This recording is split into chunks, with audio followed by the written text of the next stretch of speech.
Dr. Shivani Gupta, thank you so much for being on the Balancing Busy podcast. I am so excited to dive into this conversation about sleep. So before we really jump in, will you just take a moment and introduce everybody to you and your expertise? Sure. So I teach something that most people have never heard of called Ayurveda. And Ayurveda is an entire system of health, healing, and medicine from India that's over 5,000 years old. So I am born and raised in Houston, Texas. I grew up a typical American child, immigrant family, living in two worlds. I had my Indian food at home and I had my American food at school. And I realized very early on that as I live in these two worlds, one of them wasn't helping me be healthier. And one of them was definitely a healthier life plan. And so I dove into yoga and Ayurveda every time I went on my trips to India. And I realized, wow, as I deal with my gut health issues, my immune health issues, and trying to stay fit and healthy, Ayurveda has this like treasure chest of knowledge when it came to gut health and self-care rituals and sleep rituals and herbs and spices that could so powerfully help us. So I did my master's in Ayurvedic sciences. I did my PhD on turmeric. So I love turmeric and what it can do for us in our bodies. And then eventually I wrote a book on Ayurvedic pregnancy, and I founded a whole supplement company called Fusionary Formulas because I wanted to show that turmeric can be effective for orthopedics and all the different areas of our health that matter to us. Oh, okay. There is going to be so much to talk about because certainly this is one of those conversations where a lot of us don't know much. So I'm so excited for you to educate us and help us. So today we were really thinking about talking about sleep because obviously sleep is so critical to our overall well-being. My audience knows this and I had shared this with you, but being someone who used to forgo sleep in order to try to get all the work done and then had my body literally go on strike and end up in an ambulance after blacking out and realizing I need to solve this. I have got to make sleep a bigger priority. And now today, if I do not get my 8 hours, I am very displeased. In fact, my whole family knows, the kids know, if it gets to 9:36, that is my moment where I am like, no one is allowed to speak anymore. I am going to bed. I feel the same way. Do you? Okay. So talk to me. First of all, just in case there's anyone who is 10 years ago, me trying to like go without sleep, can you just talk to us about why sleep is so important? Sure. So according to Ayurveda, our job is to live in harmony with nature. And a lot of times in modern day society, we just assume that all these new decisions we're making about how we want to live and how we want to behave with our bodies is going to be just fine and there's no punishment to it. When in fact, our bodies are made of nature. We're meant to live with nature. We have something called a circadian rhythm. And the circadian rhythm is something that exists inside of all the cells of our body.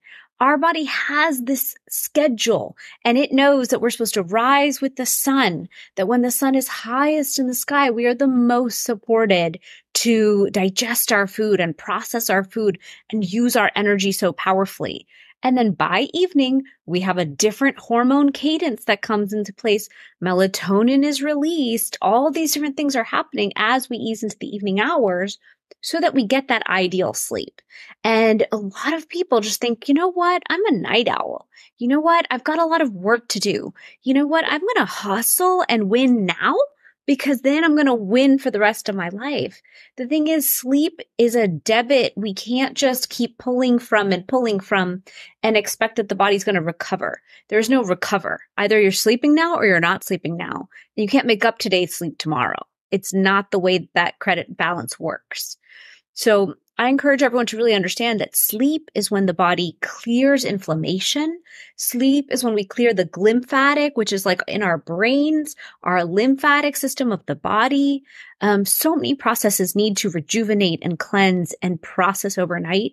And if we're not going to let that cleaning crew in, we're going to be in trouble when it comes to our health. Okay. So one of the things I want to touch on really quick is you mentioned how these new ways that we're living that we want to live a certain lifestyle, but it is not really in alignment with being able to show up as our best selves. Will you kind of touch on get into the nitty gritty with me? What are some of the things that we're doing that are contrary to us feeling good? Well, I'll give you an example. Setting an alarm really early. So I know that there's this culture of, all right, let's wake up at 5 a.m. and let's go. And we've got to fit everything in, especially as women. We're like, okay, well, I'm a mom. The only time I can fit me time in is really early. So I'm going to do my journaling, my reading, my coffee, my quiet time, my exercise, my yoga, my meditation, my breathing, everything on earth is going to be really early. If that's true for you, that bedtime needs to move up accordingly. It can't be that I'm sleeping at 10, but I'm going to wake up at 4 to start that journey. So really analyzing what are you doing to your day to give up on you?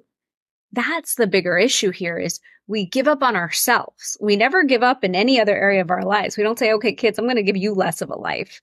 Work, I'm going to approach you with less energy and less time. Or household, yeah, sure, I'll take away from that. Usually as women, we say, oh, I will find a way. And the sacrifice is on us. And so I think the big lifestyle habits that we're not addressing are how much we're trying to cram into a day, how much stress we're putting onto our physical and mental and emotional body that the body can't handle while we're awake. And then we're not even giving it the time at night to process through it either. Oh, that's so true. Okay. So first of all, how many hours is the right amount of sleep? And is there a difference? Are some of us just able to run on less sleep and some of us need more? How does that work? Sure. So in Ayurveda, we have a concept called the doshas, the individual mind-body constitution. And I like everyone to take a dosha quiz and know for themselves what they are, because it gives you such awareness. Either you're more vata, your wind energy, or you're more pitta, you're more fire, or you're more kapha, which is earth. And that kind of dictates how much you should sleep. The vata people can sleep less. They're just little energizer bunnies. They don't need that much sleep to function. They need a good amount, but that range between 7 and 9 hours, they can go towards the 7. I'm a pitta, I'm a fire. I need my 8 hours. Or there's a lot of prices that are paid on the side of my kids and everybody else because I'm not as happy if I don't get my sleep. And then the kapha crew, they're more earth energy. They need that more sleep, like 8 to 9 hours. And oftentimes we don't give ourselves the forgiveness to take what we need when it comes to sleep or our pace throughout our day. And that's where I think the element of understanding our individual constitution kind of helps. Ayurveda gives us that elemental understanding of our bodies. And then we can say, okay, you know what? I'm in the middle. I need my 8 hours. I'm going to honor that. Or I'm a kapha. I need the 9.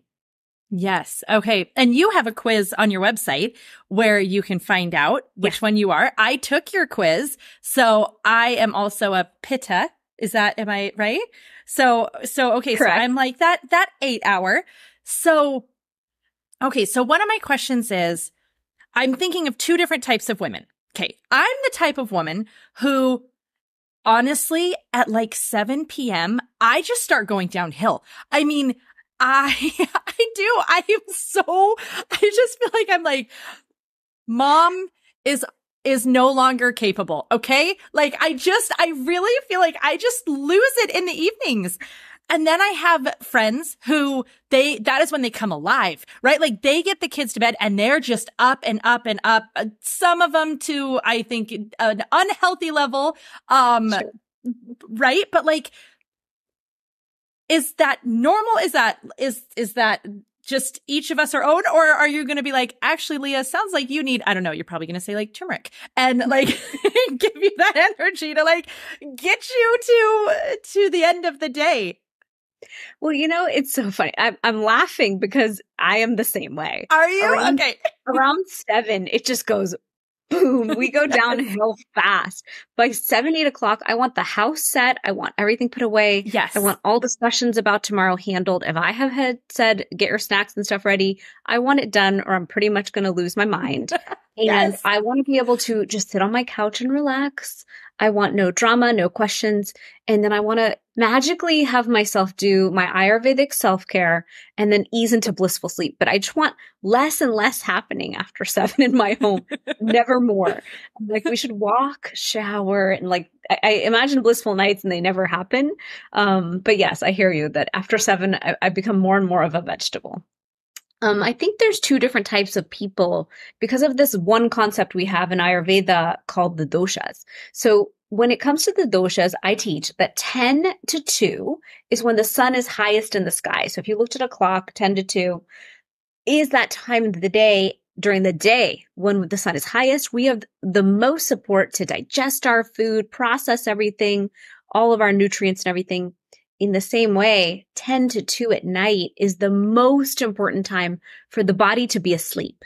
And that time slot of 10 to 2 is twice as important as 2 to 6, twice as effective at detoxing the body, rejuvenating the body, and clearing out our systems. So it's funny because so many of us will hit 10 o'clock and say, okay, I'm doing everything I can to be asleep soon between 10 and 11. I'm going to bed. And usually it's us pittas because we have blown through all of our energy, all of our reserves, all of our brain capacity for the day. We're not going to stay up usually. Vata people might have a harder time. They're more wind energy. They've got that energizer bunny energy. They can just keep going, and they have less settled sleep. And then the kapha people definitely love their sleep, so they do sleep on time.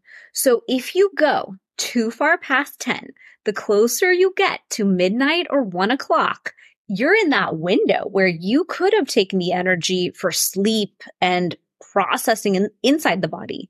You instead used it outside the body. So now the body's like, let's go. Let's work. Let's produce. Let's build things. You get that night owl fired up energy. Interesting. Makes it even harder to go to bed. So sometimes on a weekend, I'll be up and it'll be 11 and I'll say, don't you dare go near midnight or you're never going to sleep. You'll be straight up until 2 a.m. and then you know what's going to happen tomorrow. So it's interesting when people say I'm a night owl, I say, no. You're just leveraging the power of the sun and you're using it in the wrong way. And you could use it for your internal health instead of for that output of energy.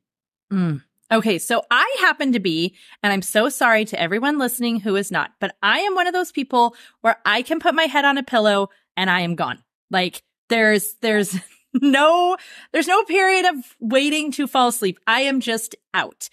But I know there are so many who struggle to fall asleep. So talk us through what we can do to create better habits or rituals or whatever, for those who are struggling to get into sleep, what can they do for themselves? So I created a whole series of videos. I have a whole 7-day sleep challenge I'm building right now. Sleep is a big topic and people are suffering with it. When it comes to sleep, I think the most important thing is to create a good sleep environment. So our bedroom, keeping it just about sleep, not having our desk in there. I never take my laptop into my bedroom. That's a hard one because usually I'm like, oh my God, just one more thing. Mm-hmm. And I want to take my Mac on my bed. And I'm like, no, finish it in the family room, finish it in the dining room, finish it wherever. But the bedroom is for sleeping. And so blackout shades, cool sheets, an environment that's conducive to sleep with less distraction and clutter would really be your step one for better sleep. Another big one is, what are the different rituals you have before you go to bed? A lot of people have this huge big screen TV in their bedroom. A lot of people fall asleep watching TV. They fall asleep to noise or white noise. So it's interesting to see the patterns that people have created around sleep based on their family history, their upbringing. I meet people sometimes where I realize there must have been trauma in the house, and that's why their sleep habits are the way they are. They weren't taught how to sleep. They just kind of go to sleep. And that's a big misnomer, is we assume we all know how to sleep. But there are ways to really improve our sleep quality. And one way is the sleep habits and sleep hygiene rituals that we do before bed. So really setting yourself up for bed could include, starting some essential oils before, next to your bed so that you smell those smells of relaxation that help you relax mind, body, and spirit. Then there's journaling before bed, reading before bed. Ayurveda teaches us that whatever we consume before bed is what our mind will chew on all night long. And so instead of consuming violent movies or the news or negative things, what if we instead read something spiritual, something uplifting, something self-help? Then the mind is going to chew on that very pure positive thing all night. And in the morning, you're going to wake up that much more rested and healthy and happy. And then from Ayurveda, we also have the Ayurvedic self-care rituals. And so I love teaching about all the self-care rituals that we can do because it helps detox the body, detox the gut. It supports a more enhanced detox process while we sleep. Okay, so I'm loving this concept and this idea. I feel like if we all just took this one thought about what are we consuming just before we fall asleep? And is it aggressive, negative, confrontational, or is it uplifting, light? It helps us to grow, or is even funny, but just positive, right? Goodness versus negativity and the effect that that can have on our sleep. And it makes me think the effect of how we're going to wake up. Now, for falling asleep, if I'm hearing you correctly, first it's having a good routine. Well, first it's making a space that is truly for sleep and not multi things. I remember reading once how you don't want to fall asleep in the same things you do other things in, because your body will recognize and know, oh, we're getting on our pajamas. That means it's time to relax and go to sleep. Versus if I was wearing, I don't know, yoga pants to sleep, but it's the same thing I work out in. And my mind is a little bit confused. Like, wait, are we supposed to pump up and get a workout in, or are we relaxing and going to sleep? So this idea of creating this space, creating these routines or rituals around going to sleep. I love the idea of like the essential oils. I have a little spray that is a rest spray that I'll spray in. And I always think about that. Just every time I put my pajamas on, I think about like, see, body, we're going to bed now. Pajamas are on. So exactly. So those are things that we're doing to get ourselves into fall asleep. Now, for the person who lays down, they did all those things. They laid down and they're like, I'm just laying here wide awake. Is there anything that they can do? Yes. So there's a concept called sleep pressure. And sleep pressure means, did you create enough sleep pressure during the day so your body is supported to go to bed when it's time to go to bed? And if we didn't exercise, move our bodies physically, a lot of times that's why we're not falling asleep at night. And nowadays we have so much going on with the schedules, the busyness, etc. It might not be that people are fitting enough physical exercise into their days. So I have sat down with clients and said, your homework is to walk 3 miles a day. No, you walk the dog, walk more. And so once they do that, sleep can be fixed. So really, yes, if you're going to lay, it's not good to lay in bed forever and struggle with falling asleep. They say if you can't fall asleep, get up, go do something and come back. Or if you're going to lay there, don't do anything. So I used to, when I had insomnia, don't pull out your phone or whatever. Exactly, because the blue light from your phone is going to impact your sleep. But it's hard because after a certain point, you're like, I can't lay here forever and stare at my ceiling. And so for me, if I do wake up in the middle of the night, I do 3 things actually. 1, I turn on my heating pad, because if I put my heating pad under me, it's going to comfort me and that helps me fall asleep. Number 2, I do read a book, but I'll read like a nonfiction book that will teach me something, which means I'm going to get sleepy faster and I'll put it down faster to go back to sleep. And then number 3, I created something called Deep Sleep Formula, and it's sublingual drops that you can take in the middle of the night so that if you need just a little bit more sleep, you can take that support. So for me, I'm constantly playing with sleep tools, whether they're mine, whether they're somebody else's. I always want to have every tool on hand for sleep, because to me, to miss sleep is insane. Yes, I agree. It's so true. What are your thoughts around melatonin? So, there's the melatonin gummies, and as more and more research has been coming out, I've really been paying attention to. Years ago, it was like, oh yes, melatonin is great. Give it. And then they're like, actually, we shouldn't be giving it to our girls. And, as different research came out. So what's your take? I think when we look at science, so many times things come out as like, oh my God, it's the best thing. Oh my God, it's the worst thing. Then it comes back as, okay, It was good. This is how it's good.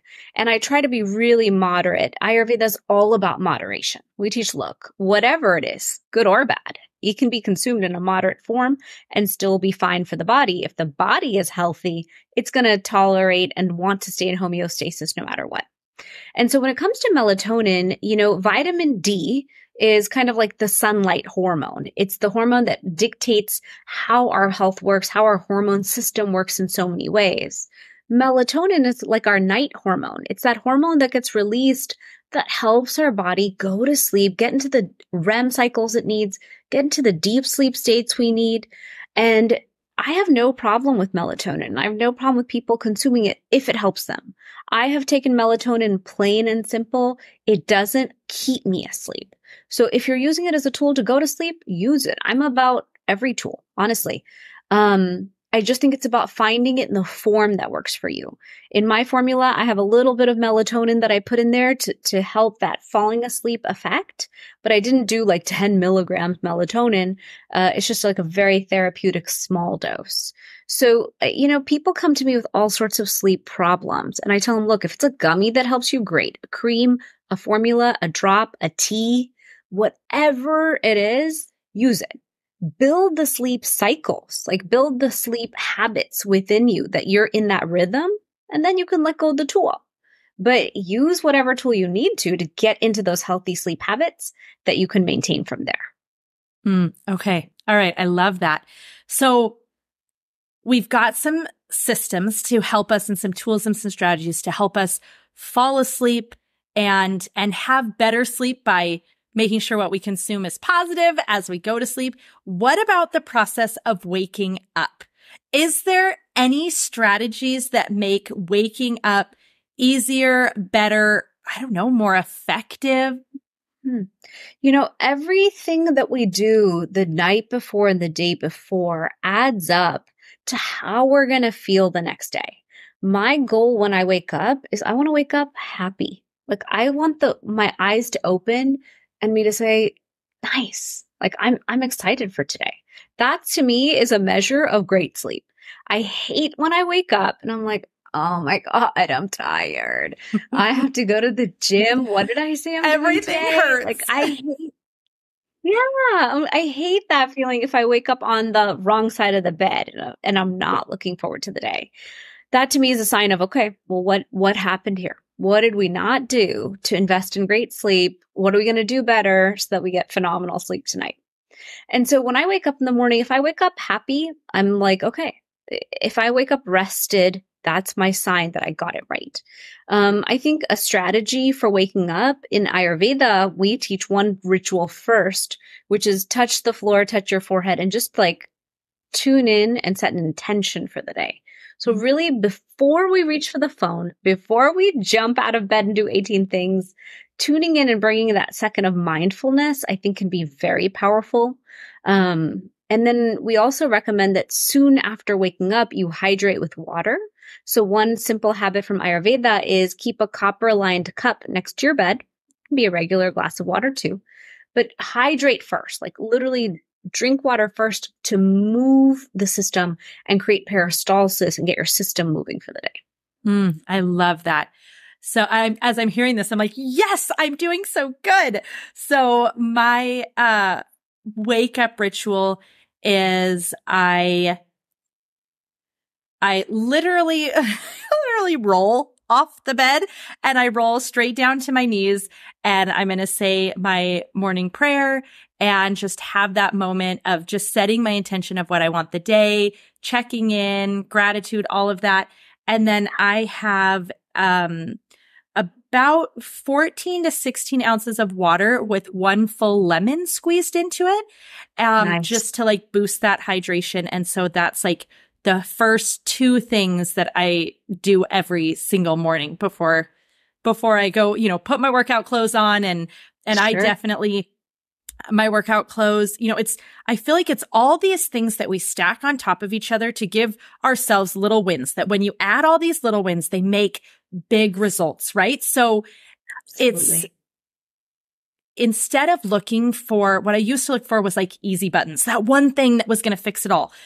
They just don't exist. It's not there. It's when we take all of these little things and when we stack them, big things happen. So it's having, I'm thinking about all the different things with my sleep. And I think a lot of people could relate to this, right? I have this satin pillowcase and I have the spray.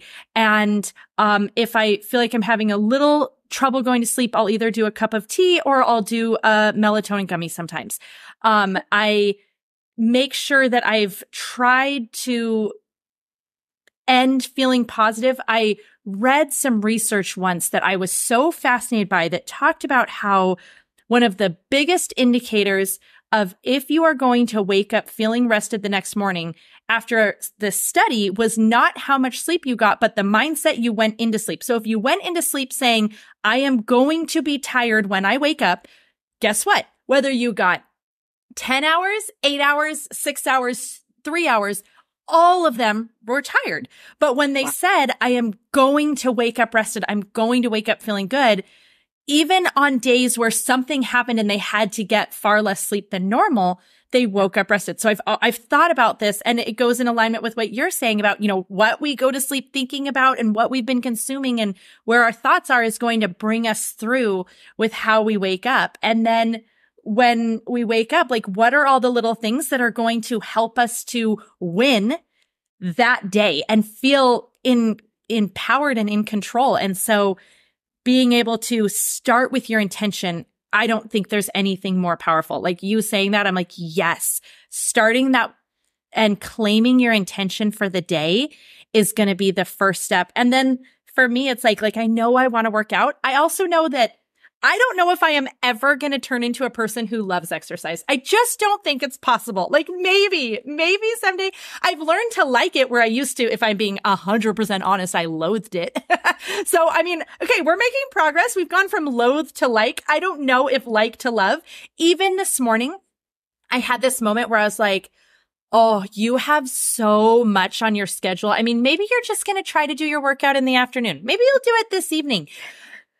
Mind you, I know that is a big fat lie, and I am so not going to do it if it doesn't happen first thing, right? But I'm like having this conversation where I'm kind of trying to talk myself out of how I don't need to. And then I was like, no, you need this, and you're proud of yourself when you do it. And so I'm like, I always have my workout clothes ready. I mean, down to the hair tie, because if I can't find a hair tie, I will be like, never mind, it's over. I can't work out. And so, it's all there. I got it on. I did the workout, and I just felt so honestly like proud of myself. Like I felt like, yay, me. And so all of these different things that just give us this edge, these little wins, when we stack them, they're so powerful. Absolutely. And one thing you mentioned in there was each little habit stacks on another. Yeah. A lot of times when we have kids, we think of the kids' sleep rituals when they're babies, and there's a whole song and dance around it. Yes. All of a sudden, like, okay, bedtime's going to start. We're going to turn off the blinds. We're going to turn off the lights. We're going to diffuse the essential oils. We're going to give them a massage. We're going to, play the sleepy time music so they know that sleepy time's coming. Warm bottle, pajamas, bath, bed. Imagine the whole song and dance. All we're doing is we're training their minds to know you better freaking sleep or else. There's no choice in this matter or mommy will explode, right? So that's why we're willing to do the song and dance. But isn't it funny that for ourselves as humans, do it. And as adults, we're like, hey, body, don't you know? Sleep time. Like, just do it. So that's where I love the Ayurvedic rituals, because I do about an hour before bedtime. I'm like, okay, bedtime, everyone. What I'm also saying is bedtime, Shivani, please go take a shower. Get that hot shower and relax your muscles for the day. Chill out. Okay, time to brew some sleep time tea. Have a tea that's going to relax the mind and relax the digestive system. Invest in what's going to indicate to your body and your mind in bed that sleepy time is coming. Okay, do you have a physical book next to your bed? Any book that's positive that you can read now so you're not staring at blue light on your phone right before bedtime? all your sleep tools. Have them right there next to the bed. For me, I have a quick and dirty. If I have no time, it is a quick I wanted hot to shower. ask you that.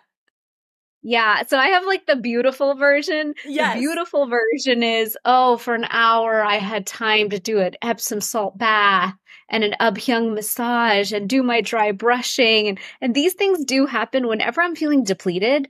I'll start there. I'll say, you know what? Go take an hour before bed and pamper yourself and do a face mask, because that's a very quick way to reset your energy, your fatigue, your mood, your body. Like a lot of people are reaching out to me and are saying, hey, I need help. Can you help me detox? I'm like, a detox starts with fixing your sleep. Let's fix your sleep, and then we can detox the system, because that's when you detox, is when you sleep. So you have to fix that regardless.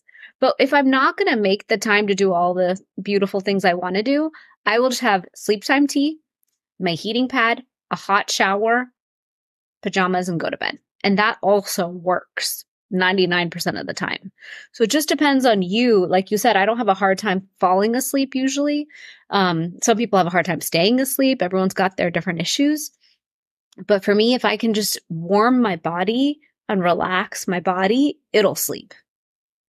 Okay. Oh, so good. This is amazing. Okay. Any final thoughts for us about sleep that I haven't thought to ask you?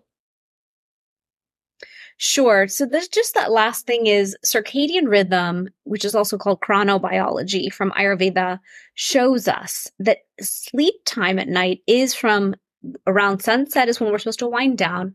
Sleep all night. Like I said, that 10 to 2 is double as important as the 2 to 6 time slot. And then when we wake up, waking up that rested, healthiest self gives us that mindset that we want for the day. So living according to circadian rhythm teaches us to constantly live with nature, whether we walk in nature more, breathe in nature more. When you wake up, another big tip from Ayurveda is go out in the sunlight and kiss the sun. Say high five to the sun, like literally go outside. And I find a lot of times we're so used to our air conditioning and our comfort. We'll have our morning coffee inside, but can you take it outside just because you're aligning to the sun? Like your body needs the sunlight to touch it for your body to say, okay, we're awake. And now that sleep pressure clock that I mentioned can start, and you're off and running for the day so that you have the support to go to sleep on time again at night. So I would just say that as busy moms, as busy entrepreneurs, as women, as hustlers who are just out there trying to balance it all, if we can just remember sleep is our recharge of not just our iPhones and phones, it's also the way to recharge our battery to 100%. Then the next day we will run with 100% battery because we invested in optimal high quality sleep. And that's the best investment we can make for our longevity, for our energy, for our capacity, like our productive, focused brain to give us what we want the next day and the next day. Oh, that's so good. So last night, my phone, actually last two nights in a row, my phone did not charge to capacity. I put it on the charger.